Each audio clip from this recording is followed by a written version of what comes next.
এখন পরপর উৎসব এসেই যাচ্ছে। পুজোতে বাইরে খাওয়া-দাওয়া করতে, করতে মন তো ভরেনি, পকেট একেবারে ফাঁকা। আমার ফিশ কাটলেট খেতে ইচ্ছে করছিল। তাই ভাবলাম বাড়িতে বানালে কেমন হয়? তাই রেসিপিটা তোমাদের সাথে শেয়ার করছি। আমি বেশি কিছু উপকরণ ব্যবহার করিনি।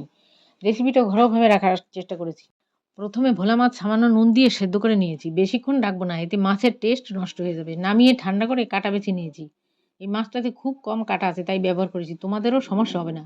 তারপর হাতের সাহায্যে চেপে জল বার করে নিয়েছি। কড়াইতে সর্ষের তেলে রসুন কুচি, আদা কুচি, সামান্য কাঁচা লঙ্কা কুচি, একটা মাঝারি সাইজের পেঁয়াজ কুচোনো, জিরের গুঁড়ো, ধনের গুঁড়ো, শুকনো লঙ্কার গুঁড়ো, গরম মসলা গুঁড়ো দিয়ে কষিয়ে আগে থেকে কাটা বেছে রাখা মাছ ও সেদ্ধ করা আলু দিয়ে কষিয়ে ধনেপাতা কুচি দেওয়ার পর ম্যাশারের সাহায্যে মিহি করে নিয়েছি।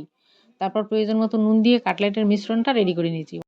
অন্য একটা বাটিতে ২ চামচ কর্নফ্লাওয়ার ও জল দিয়ে একটা পাতলা ব্যাটার বানিয়ে নিয়ে কাটলেটের পুর থেকে ওভাল শেপ করে মাছের কাটলেটগুলো গড়ে নিয়ে প্রথমে কর্নফ্লাওয়ারে ডিপ করে ব্রেড ক্রাম্বসে কোট করে নেব।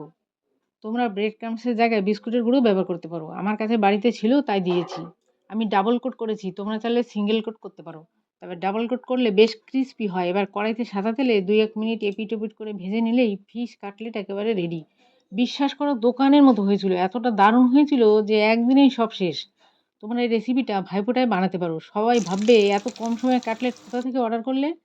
ভালো লাগলে অবশ্যই একটা লাইক দিও, সাবস্ক্রাইব করতে ভুলো না কিন্তু। ফেসবুক থেকে দেখলে পেজটা ফলো করার অনুরোধ।